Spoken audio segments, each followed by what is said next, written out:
Welcome to our channel Tricky Biology. आज हम लोग स्टार्ट करने जा रहे हैं रिप्रोडक्टिव हेल्थ। तो रिप्रोडक्टिव हेल्थ में सबसे पहले हम लोग डिस्क्राइब करेंगे जितने भी उसके शॉर्ट हैं उसको फुल फॉर्म में हम लोग याद करने के लिए, ठीक है। तो हम सारे इस चैप्टर के शॉर्ट फॉर्म को ले चुके हैं, अब हम इसके फुल फॉर्म को देखते हैं। तो सबसे पहले हम WHO। WHO stand for World Health Organization. Okay, World Health Organization. क्योंकि हमेशा क्वेश्चंस उठते रहते हैं, एक आध क्वेश्चन आते रहते हैं हमेशा। शॉर्ट फॉर्म देते हैं, फुल फॉर्म पूछते रहते हैं। RCH stand for reproductive and child health care. Reproductive and child health care. STD stand for sexually transmitted disease. अब इसी एसटीडीज को नया NCERT में STI लिखा है, यानी sexually transmitted infections. Sexually transmitted infections.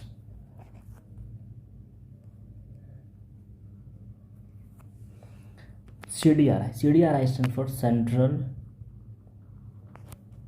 Drug research institute, और ये सेंट्रल ड्रग इंस्टीट्यूट लखनऊ के अंदर है, ठीक है। RTI stands for reproductive tract infections. MTP stand for medical termination of pregnancy. Medical termination of pregnancy. HIV stands for human immuno deficiency virus. AIDS stand for acquired immuno deficiency syndrome. VD stand for venereal disease. RTI stand for reproductive tract infection. Finally, IVF stands for in vitro fertilization. ZIFT stands for zygote intra-fallopian transfer.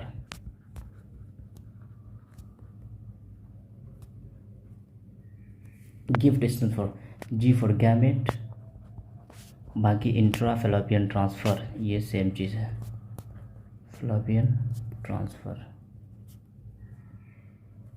IUD stands for intra uterine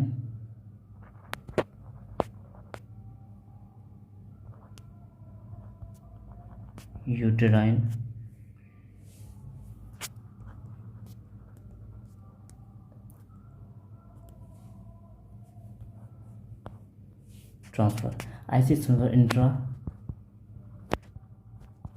cytoplasmic sperm injection. IUD stands for intra uterine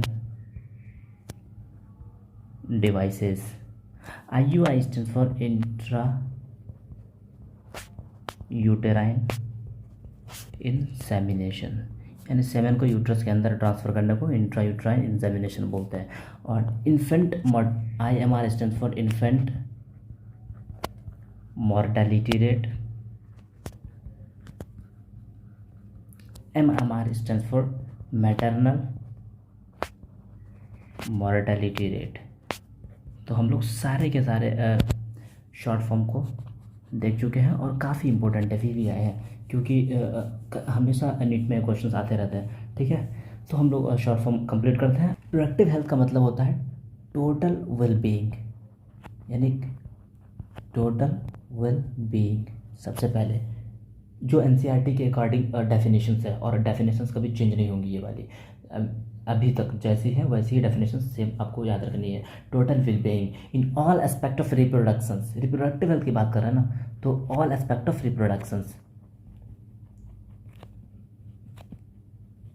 और इसके aspect क्या क्या है reproductions के?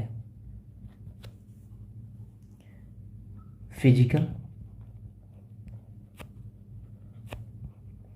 Mental,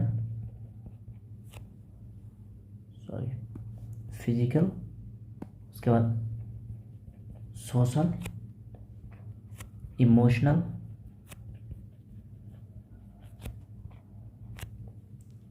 and behavioural. ये सारे aspect है reproductions के। और इतना एस्पेक्ट में अगर कोई पर्सन है हेल्दी है, इसका मतलब है वो रिप्रोडक्टिव हेल्थ, मतलब कि वो रिप्रोडक्टिवली हेल्दी है, ठीक है, वो रिप्रोडक्शंस के लिए फुल्ली फिट है। अब हम सबसे पहले बात करते हैं फैमिली प्लानिंग प्रोग्राम के रिगार्डिंग। तो जो इंडिया है, India was the first to initiate family planning. India first to initiate family planning programme.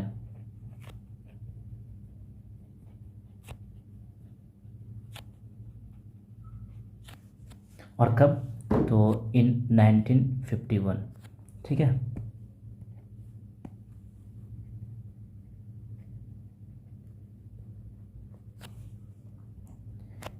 In 1951, okay. अब आ जाते हैं पॉपुलेशन एक्सप्लोजन। हम लोग फैमिली प्लानिंग कर क्यों रहे हैं? क्योंकि जो पॉपुलेशन है, पॉपुलेशन बहुत ज़्यादा एक्सप्लोड कर चुकी है, बहुत ज़्यादा बढ़ चुकी है। तो इसी को कम करने के लिए हम लोग फैमिली प्लानिंग करते हैं। तो पहले पॉपुलेशन जो बढ़ी है उसको हम लोग देखते हैं कि कैसे कैसे पॉपुलेशन एक्सप्लोजन हुई, ठीक है। Population explosion.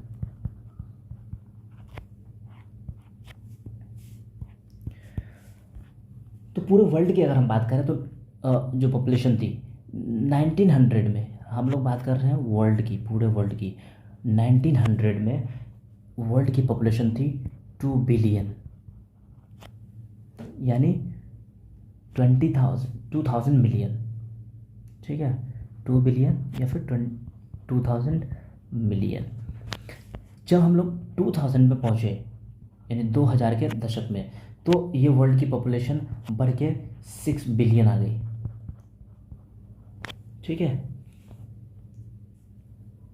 यानी average 6 person in the world is in India. अभी हम देखेंगे कैसे। अब अगर हम बात करें इंडिया की, तो इंडिया की बात करते हैं, तो इंडिया की जो पॉपुलेशन थी, इंडिया की बात करते हैं, तो इंडिया की पॉपुलेशन इंडिपेंडेंस के टाइम पे, जब भारत को जब आज़ादी मिल रही थी, उस दौरान जो पॉपुलेशन थी वो करीबन 350 मिलियन थी, 350 मिलियन। और ये 1900 मतलब कि 2000 के अराउंड में, यहाँ लिखते हैं इसको, इसके सामने लिखते हैं 2000 के टाइम में ये 350 मिलियन 1 बिलियन पे आ गई, नियर अबाउट 1 बिलियन। और मई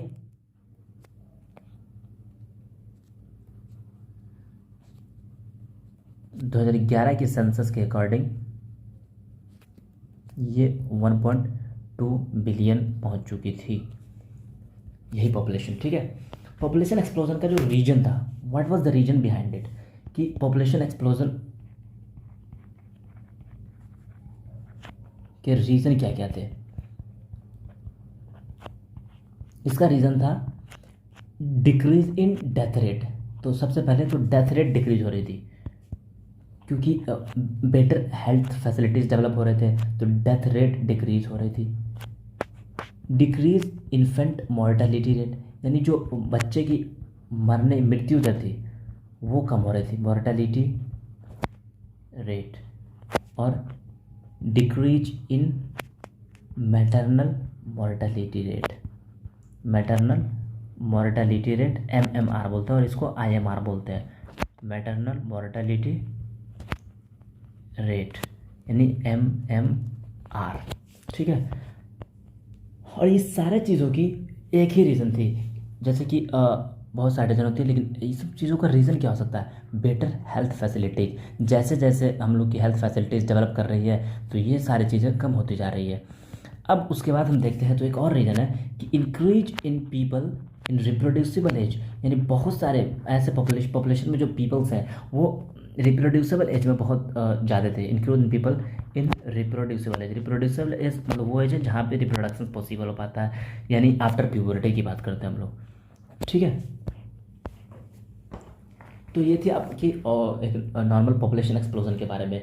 अब हम लोग बात करते हैं कि इसकी प्लानिंग यानी इसको कंट्रोल कैसे किया जाए, और इसके कंट्रोल करने की प्रोसीजर को ही बोलते हैं फैमिली प्लानिंग। तो फैमिली प्लानिंग इनिशिएट किया था सबसे पहले इंडिया और 1951 में। अब दो चीज़ आती है फैमिली प्लानिंग के लिए, एक तो आती है कॉन्सेप्शन, कॉन्सेप्शन, और एक आती है कॉन्ट्रासेप्शन। कॉन्ट्रासेप्शन दोनों चीज़ें अलग है। कॉन्सेप्शंस का मतलब होता है टू कॉन्सीव, टू कॉन्सीव यानी प्रेगनेंसी को अचीव करना। कॉन्सीव मीन्स प्रेगनेंसी यहाँ पे प्रेजेंट होगी, लेकिन कॉन्ट्रासेप्शन और प्रेगनेंसी तभी होगी जब फर्टिलाइजेशन होगी, फर्टिलाइजेशन होगी और फर्टिलाइजेशन होगी प्रेगनेंसी होगी, इसको बोलते हैं कॉन्सेप्शन। लेकिन कॉन्ट्रासेप्शन क्या है? कॉन्ट्रासेप्शन का मतलब होता है हम लोग इस कॉन्सेप्शन को रोक रहे हैं, यानी कॉन्ट्रासेप्शन मीन्स सॉरी फर्टिलाइजेशन तो आप की नहीं होनी है और साथ में प्रेगनेंसी भी नहीं होनी है, लेकिन फर्टिलाइजेशन इसमें कभी कभी हो भी सकती है, लेकिन फिर उसको हम लोग जो यूट्रस के इम्प्लांटेशन के लेवल पे हम लोग रोकते हैं। फर्टिलाइजेशन हो भी सकती है, ऐसा नहीं कि फर्टिलाइजेशन नहीं होती, लेकिन जनरली फर्टिलाइजेशन नहीं की बात करते हैं हम लोग, लेकिन फर्टिलाइजेशन मे बी पॉसिबल, लेकिन इसको इम्प्लांटेशन के टाइम पे हम लोग कवर अप कर लेते हैं, इम्प्लांटेशन के टाइम पे कर लेते हैं कवर अप। तो ऐसी चीज़ों को कॉन्ट्रासेप्शन बोलते हैं। ठीक है,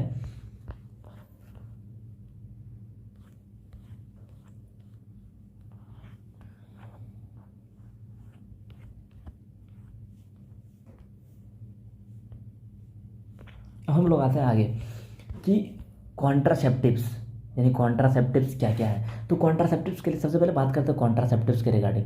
तो कॉन्ट्रासेप्टिव्स जो आइडियल कॉन्ट्रासेप्टिव्स हैं, कॉन्ट्रासेप्टिव्स और कैसी आइडियल कॉन्ट्रासेप्टिव्स। आइडियल कॉन्ट्रासेप्टिव्स क्या हो सकती है? आइडियल कॉन्ट्रासेप्टिव्स वो होगी जो यूज़र फ्रेंडली हो,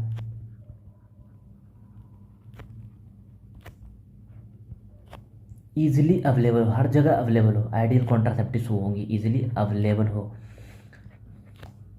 तीसरी, इफेक्टिव हो, रिवर्सिबल भी हो, जिसका साइड इफेक्ट या तो नेग्लिजिबल हो, नो, और लिस्ट साइड इफेक्ट, यानी साइड इफेक्ट ना के बराबर होनी चाहिए, उसको हम लोग आइडियल बोलेंगे। ठीक है, और should not interfere, should not interfere with sexual drive, desire and sexual act. ठीक है, तो ऐसी कॉन्ट्रासेप्टिव्स को आइडियल कॉन्ट्रासेप्टिव्स बोलते हैं। अब जो कॉन्ट्रासेप्टिव्स हैं वो क्या है? कॉन्ट्रासेप्टिव्स हम लोग सब चीज़ को आसानी से देखते चल रहे हैं। कॉन्ट्रासेप्टिव्स, एक तो नेचुरल कॉन्ट्रासेप्टिव्स है, नेचुरल कॉन्ट्रासेप्टिव्स, एक आर्टिफिशियल।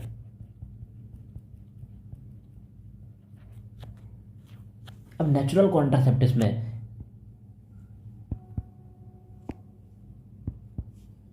एक आती है टोटल एब्स्टिनेंस, टोटल या कंप्लीट एब्स्टिनेंस।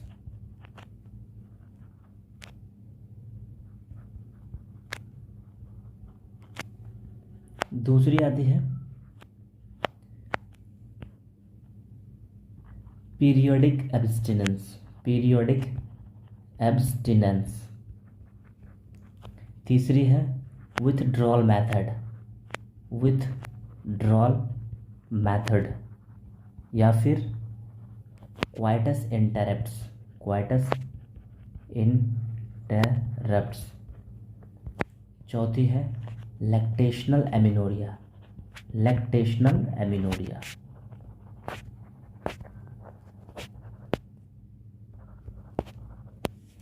आर्टिफिशियल में क्या क्या है? आर्टिफिशियल में आपके पास जो आती है, आर्टिफिशियल में एक आती है आपके पास barrier methods, barrier method. Barrier method की बात करें हम तो इसमें एक आती है कॉन्डम। अब कॉन्डोम जो आती है वो मेल के लिए भी आती है, फीमेल के लिए भी आती है, मेल के लिए भी है और फीमेल के लिए भी है। लेकिन डायफ्राम, सर्वाइकल कैप और वॉल्ट्स ये सिर्फ फीमेल के लिए होता है, ठीक है। बैरियर के बाद दूसरा हम लोग देखते हैं इसमें, तो हमारे पास पिल्स, पिल्स जो होती है वो आइदर प्रोजेस्टेरॉन की बनी होती है, जनरली प्रोजेस्टेरॉन्स की होती है, या फिर एस्ट्रोजन प्रोजेस्टेरॉन कॉम्बिनेशन में, एस्ट्रोजन प्रोजेस्टेरॉन कॉम्बिनेशन में होती है, ठीक है, पिल्स। उसके बाद हम लोग बात करते हैं IUDs, IUD intra uterine devices, IUD की बात करते हैं। अब आईयूडी भी कई तरह की होती है, एक होती है नॉन मेडिकेटेड आईयूडी,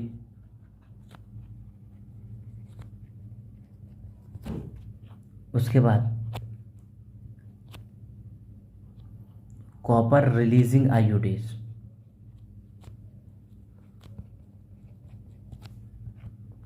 उसके बाद हम लोग देखते हैं तो हार्मोन रिलीजिंग आईयूडीज भी आती है, हार्मोन रिलीजिंग आईयूडी।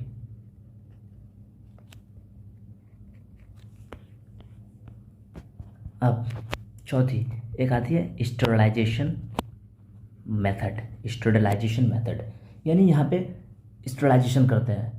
और स्टेरिलाइजेशन मेथड दो तरह की होती है, एक होती है वैसिक्टोमी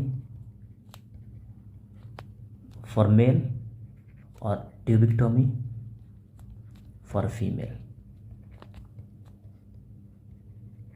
यानी इन चीज़ों को हमें डिटेल में पढ़नी है, ठीक है। तो ये हमारी सारी ओवर पूरी की पूरी क्लासिफिकेशंस थी कॉन्ट्रासेप्टिव्स की। अब इसी कॉन्ट्रासेप्टिव्स को डिटेल में हम लोग पढ़ेंगे।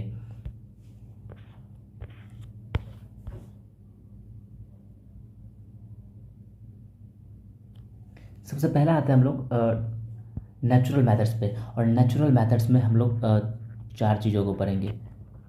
Natural method of contraception, natural method of contraception.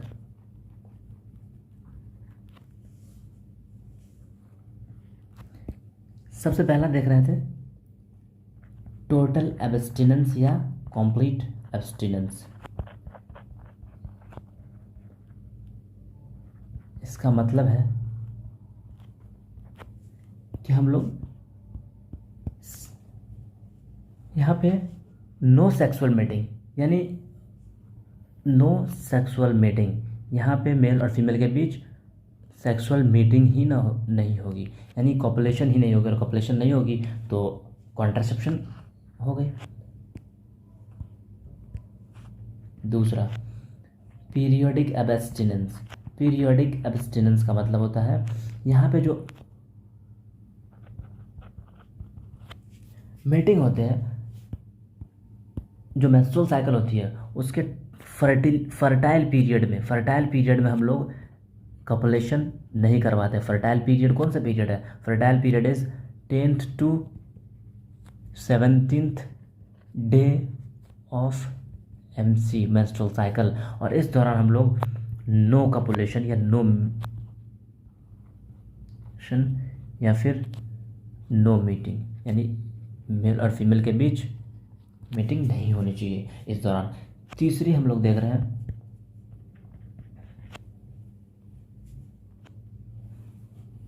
Coitus interrupts. Coitus interrupts का मतलब होता है, और इसी को बोलते हैं दूसरा withdrawal method. Why this is called withdrawal method, यानी विथड्रॉल मेथड्स में कुछ ना कुछ विथड्रॉ करते होंगे, और इस दौरान क्या करते हैं, जो मेल होता है, मेल पार्टनर और फीमेल पार्टनर के बीच अगर कॉपुलेशन हो रही है तो मेल पार्टनर अपने पेनिस को विथड्रॉ करता है from the vagina of the female.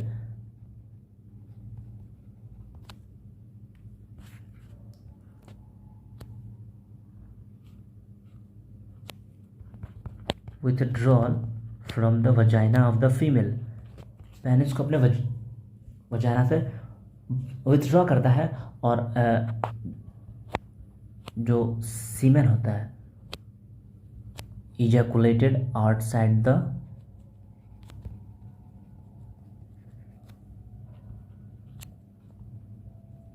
Female body. तो ऐसे मेथड को बोलते हैं क्वाइटस इंटरप्ट्स। और चौथी लास्ट नेचुरल मेथड होती है lactational amenorrhea. Lactation, lactation means related है मिल्क से, और amenorrhea means absence, menorrhea menstrual cycle. Lactational amenorrhea, lactation related है मिल्क से,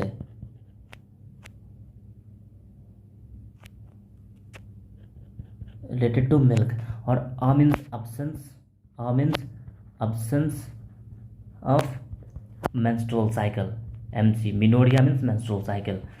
और यानी ड्यूरिंग लैक्टेशन, यानी ड्यूरिंग मिल्क, यानी ड्यूरिंग ब्रेस्ट फीडिंग अगर कोई फीमेल ब्रेस्ट फीडिंग करवा रही है कंटिन्यू अपने बेबी को just after pregnancy, after parturition, तो उसमें जो है MC अब्सेंट हो जाती है, मेंस्ट्रुअल साइकिल अब्सेंट हो जाती है, और ये